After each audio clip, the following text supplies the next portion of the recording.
अब्दुल रहीम खान खाना अजमेर का सूबेदार था। जब वो शेरपुर पहुंचा तब इसका पता कुंवर अमर सिंह को चला, जो महाराणा प्रताप के पुत्र थे। अमर सिंह ने शेरपुर छावनी पर अचानक आक्रमण कर दिया। उस आक्रमण में मुगल सेना में भगदड़ मच गई। मुगल सेना को अपनी छावनियों को छोड़कर भागना पड़ा। छावनियों के अंदर से लूटा हुआ माल व अब्दुल रहीम खान खाना, जिसकी बेगम आनी खान को बंदी बनाकर महाराणा प्रताप के सामने पेश किया गया। तब अमर सिंह पर महाराणा प्रताप क्रोधित हुए और कहा, जहां से इस नारी को बंदी बनाकर लाए हो, इसे पुनः ससम्मान लौटा कर आओ। महाराणा प्रताप ने कहा, हमें नारी से कोई दुश्मनी नहीं है, हमें तो देश विद्रोहियों से दुश्मनी है, जिन्होंने चारों तरफ आतंक फैलाया है। महाराणा प्रताप के आदेश का पालन करते हुए कुंवर अमर सिंह ने उस मुगल नारी को ससम्मान छावनी तक पहुंचाया। इस प्रकार महाराणा प्रताप ने अपने क्षत्रिय राजपूत धर्म का पालन किया और पराई स्त्रियों को मां, बेटी और बहन का दर्जा दिया। ये है महाराणा प्रताप का चरित्र और नैतिक उदारता का परिचय। ये देखते हुए सभी अतिथि आगे की तरफ चले। दृश्य देखा, इसी किले के अंदर की ये घटना है। मेवाड़ की एक ऐसी मां थी जिसने अपने पुत्र का बलिदान देकर राजवंश की रक्षा की थी। उस मां का नाम पन्नाधाय था। पन्नाधाय जाति से गुर्जर थी। वो एक राजकुमार की धाई मां थी। दूसरी तरफ हाथ में तलवार लिए खड़ा ये बनवीर सिंह एक दासी पुत्र है। ये कुंवर उदय सिंह की हत्या करके मेवाड़ की राजगद्दी प्राप्त करना चाहता था। एक रात्रि बनवीर सिंह को मौका मिला। वो राजकुमार उदय सिंह के बड़े भाई विक्रमादित्य सिंह की हत्या करके राजमहल की तरफ आगे बढ़ा। इसकी सूचना पन्नाधाय को लग गई। कुछ समय तक पन्नाधाय चिंतित हुई। तभी पन्नाधाय ने अपने पुत्र चंदन को राजसी कपड़े पहनाकर पलंग पर सुला दिया और उदय सिंह को एक टोकरी के अंदर छिपाकर पत्तों से ढक के महल के बाहर निकालकर गुप्त रास्ते से कुंभलगढ़ भेज दिया। बनवीर सिंह जब तलवार लेकर राजकक्ष में आया तो उसने पन्नाधाय से कड़क आवाज में उदय सिंह के लिए पूछा, तो पन्नाधाय ने चंदन की तरफ इशारा किया। बनवीर ने चंदन को उदय सिंह समझकर चंदन की हत्या कर दी और ये समझने लगा कि मैंने राजकुमार उदय सिंह को मार दिया। वही राजकुमार बड़े होकर राजा बने और अपने नाम का उदयपुर नगर बसाया, जो यहाँ से 40 किलोमीटर दूर है। और उन्हीं के पुत्र महाराणा प्रताप हुए, जिन्होंने हल्दी घाटी का युद्ध लड़ा और आज हम लोग उनका इतिहास यहाँ पर देख रहे हैं।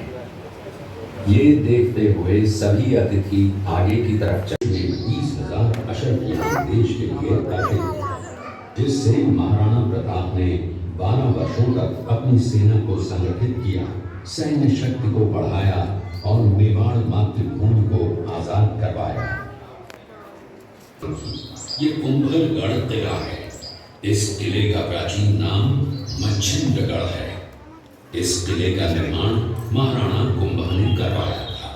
इस किले के अंदर 9 मई 1540 ईस्वी में महाराणा प्रताप का जन्म हुआ था। इस किले की ऊंचाई समुद्र तल से 3568 फीट की है।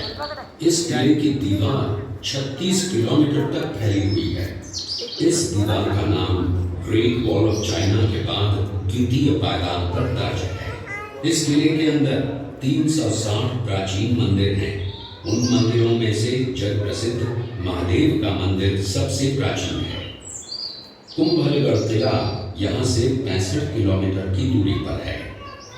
कृपया अब आप इसी किले में अपने गुरु से शिक्षा प्राप्त की थी। ये किला 12 वर्ग किलोमीटर में फैला हुआ है। इस किले पर जब भी विदेशी आक्रांताओं ने आक्रमण किया और उस आक्रमण में कोई भी राजा व सैनिक वीर गति को प्राप्त कर लेते, तो उनकी पत्नियां वीरांगनाएं अपने सतीत्व की रक्षा करने के लिए जलती हुई अग्नि में कूद प्राणों को त्याग देती थी, जिसे हम जौहर कहते हैं। चित्तौड़गढ़ में 3 मुख्य बड़े जौहर हुए थे। प्रथम जौहर 1303 ईस्वी में रानी पद्मिनी ने 16,000 स्त्रियों वीरांगनाओं के साथ जौहर किया था, सिर्फ अल्लाउद्दीन खिलजी के कारण।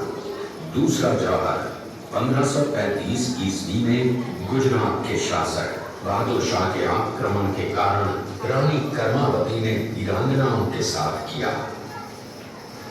और तीसरा जौहर 1568 ईस्वी में जब अकबर ने चित्तौड़गढ़ पर आक्रमण किया, उसी समय रानी फूलकुंवरी ने 7,000 वीरांगनाओं के साथ जौहर किया।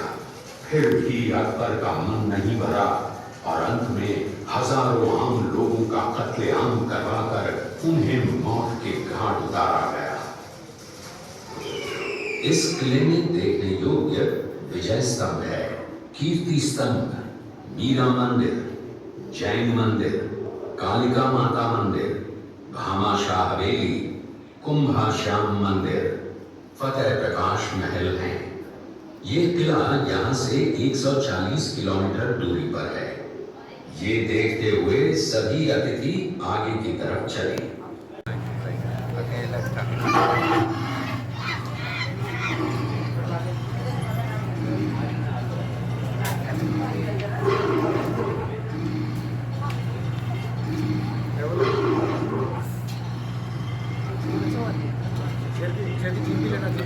जेब निकल रही।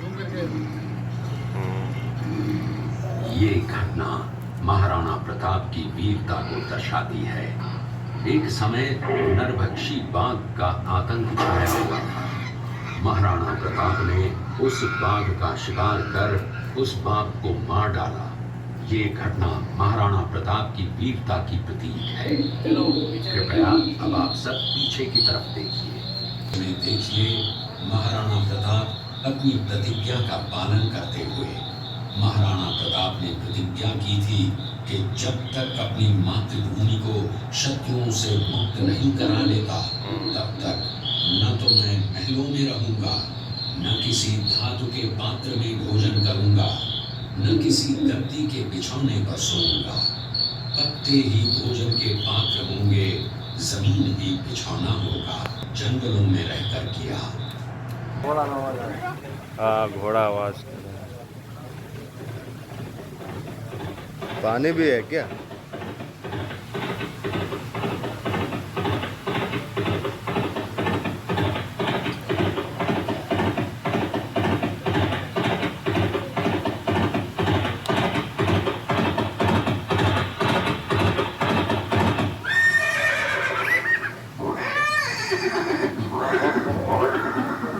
ये दृश्य महाराणा प्रताप और सुविख्यात स्वामी भक्त घोड़े चेतक के अंतिम मिलन का है। हल्दी घाटी युद्ध के बाद चेतक घोड़े ने 22 फीट के एक बरसाती नाले को पार किया। ये उसी समय का दृश्य है। पास में खड़े महाराणा प्रताप के छोटे भाई शक्ति सिंह हैं, जो पहले मुगल सेना में थे। बाद में वो महाराणा प्रताप की तरफ आए, माफी मांगी और अपना घोड़ा महाराणा प्रताप को दिया। ये देखते हुए सभी अतिथि आगे।